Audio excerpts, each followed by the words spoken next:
आइए आज हम बात करते हैं शिवरात्रि पर्व क्यों मनाया जाता है। सबसे बड़ी दुख की बात है कि कल आज तक चैनल पर मैं एक उनको सुन रहा था, एंकर को, वो बता रहे थे कि भगवान शिव का विवाह का दिन होता है, इसलिए शिवरात्रि पर्व मनाया जाता है। अब उनको किसने बताया हमको पता नहीं, लेकिन ये पक्का है किसी कुजाति ने बताया होगा उनको, क्योंकि जो शास्त्र का जानकार है वो तो ये बात बता नहीं सकता। लेकिन वास्तव में देखा जाए विवाह का पर्व नहीं है। अगर विवाह का पर्व है तो क्या पार्वती शिव का विवाह है, क्या सती और शिव का विवाह है? कौन से विवाह की बात कर रहे हैं? कौन से विवाह के लिए शिवरात्रि मनाई जा रही है? शिवरात्रि विवाह का पर्व नहीं है, शिवरात्रि भगवान शिव के प्राकट्य का पर्व है।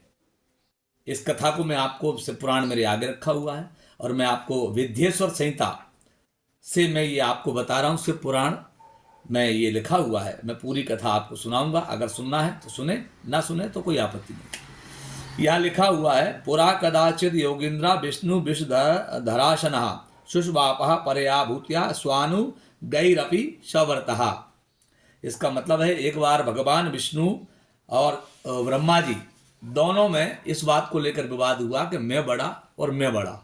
दोनों एक दूसरे से कहने लगे कि मैं बड़ा, कि मैं बड़ा। भगवान विष्णु कहते हैं कि मैं बड़ा हूँ, ब्रह्मा जी कहते हैं मैं बड़ा हूँ। विष्णु भगवान ने कहा तुम मेरी नाभि कमल से पैदा हुए हो ब्रह्मा जी से, तो तुम छोटे हो, मैं बड़ा हूँ, मैं पहले आया हूँ। बात सही है।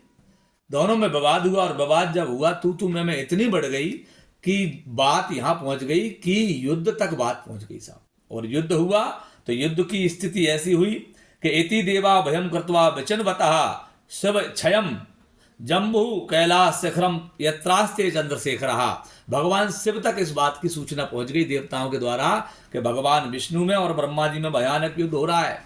और किस बात के लिए? बोले मैं बड़ा कि मैं बड़ा, इस बात के लिए। तो क्या हुआ फिर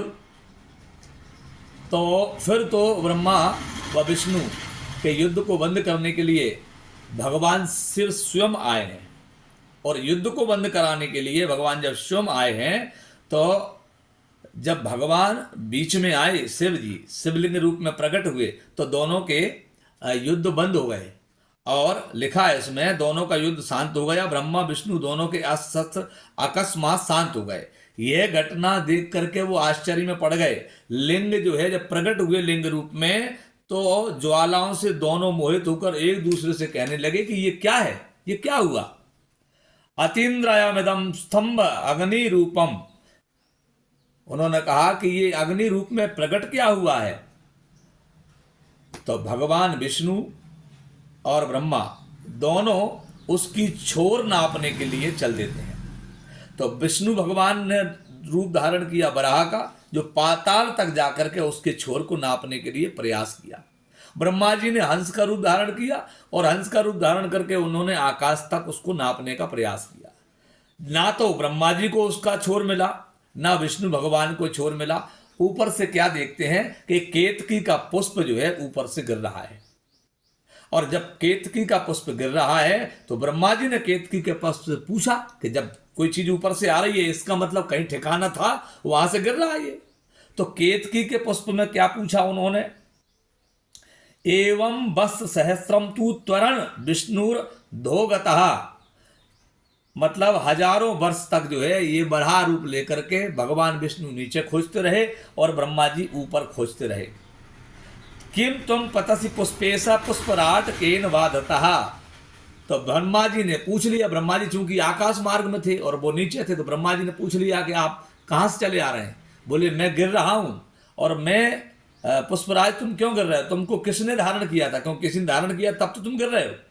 तो कितने समय से नीचे आ रहे हो? तब मैं पुष्प बोला, मैं सबके आदिभूत इस स्तंभ के मध्य भाग से हजारों वर्ष से गिरता हुआ नीचे की ओर आ रहा हूं, किंतु आज तक इसका अंत मुझे नहीं मिला। अगर आप इसका अंत का पता करना चाहते हैं तो इसकी आशा आप त्याग दें। ब्रह्मा जी से ये बात केतकी पुष्प ने कहा। और जब केतकी कहा केतकी पुष्प ने ब्रह्मा जी को, तो ब्रह्मा जी ने कहा कि ठीक है, जब तुम भी पता नहीं लगा पाए तो अब मैं एक काम करता हूं, तुम मेरे साथ चलो और विष्णु भगवान के पास जाकर के तुम केवल ये कह देना कि ब्रह्मा जी ने मेरे सामने इस लिंग का छोर का पता कर लिया है, मैं इस बात का गवाह हूं, मैंने इस लिंग स्तंभ का पता लगा लिया, इसका साक्षी केतकी पुष्प है। ब्रह्मा जी के कथानुसार पुष्प ने झूठी गवाही दे दी। और झूठी गवाही थी। तो ब्रह्मा जी आए, विष्णु भगवान का षोडशोपचार पूजन करने लगे। अब पूजन जब करने लगे तो क्या हुआ कि इस बात को भगवान शिव को क्रोध आ गया। और क्रोध किस बात का आया उनको, कि ब्रह्मा जी पर क्रोध आया कि केतकी ने झूठा गवाही देकर के इनने छोर को पता कर लिया, यानी ये पता कर लिया कि मैं कहाँ हूं। तो ब्रह्मा भगवान शिव को जब क्रोध आया तो भगवान शिव ने दोनों भ्रगुटी के बीच में भैरव को प्रकट किया और भैरव को प्रकट करके कहा कि ब्रह्मा जी का 5वां सर काट दो। तो भैरव ने जो है 5वां सर ब्रह्मा जी का काट दिया। और ब्रह्मा जी का 5वां सर जब काट दिया तो एक नष्ट हो गया सर इनका, 4 बचे। तब से ब्रह्मा जी को 4 मुख हुए। विष्णु भगवान ने कहा ब्रह्मा जी को क्षमा कर दो। इस प्रकार जो है विष्णु भगवान ने जब क्षमा करने को कहा तो भगवान शिव ने क्षमा कर दिया उनको। उसके बाद क्या होता है, केतकी को श्राप दिया भगवान शिव ने कि केतकी के पुष्प आज के बाद तुझसे मेरी पूजा नहीं की जाएगी, लेकिन जहां मेरा मंडप बनेगा वहां तू शोभा के रूप में मेरे मंडप में शोभायमान रहेगा। तब से भगवान शिव पर केतकी का पुष्प नहीं चढ़ाया जाता है, इसलिए केतकी का पुष्प चढ़ाना निषेध है। दोनों ने हाथ जोड़े, प्रार्थना की ब्रह्मा विष्णु ने, और प्रार्थना करने के बाद जो है आज दिन में तत् पुण्यम, ये मुद्दे की बात पे आते हैं, शिवरात्रि क्यों मनाई जाती है। यहाँ आते हैं अब लौट करके। ये कथा मैंने सूक्ष्म रूप में सुनाई है, समय का अभाव है क्योंकि वीडियो लंबा हो जाएगा। दिन में तथा पुण्यम भविष्यति महत्तरम शिवरात्रि रीति विख्याता तिथि रेखा मम प्रिय। इसका मतलब है आज के दिन जो व्यक्ति मेरा शिवरात्रि के रूप में निराहार रह करके, ये लिखा है दिन में तथा पुण्यम भविष्यति महत्तरम, भविष्य में कोई व्यक्ति शिवरात्रि रीति ख्याता, आज के दिन को मैं शिवरात्रि का नाम देता हूं, तिथि रेखा मम प्रिय।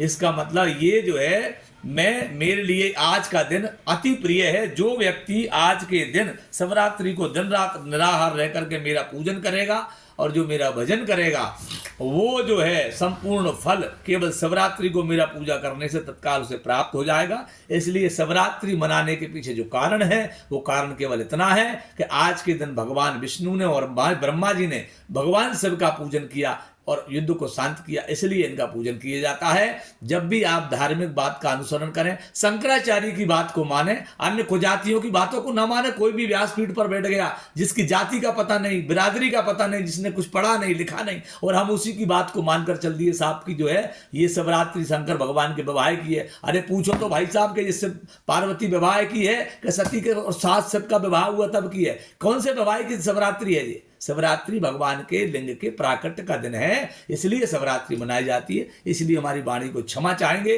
और कुजातियों को हम ये कहेंगे कि कुजातियों से कि शास्त्र पढ़िए, ज्ञान अर्जित कीजिए, उसके बाद जो है व्यासपीठ पर चढ़िए। आपको अधिकार तो है नहीं है, बैठ जाते हैं व्यासपीठ पर आप, तो आप ये इसका अधिकार आपको प्राप्त नहीं है। धन्यवाद, नमस्कार।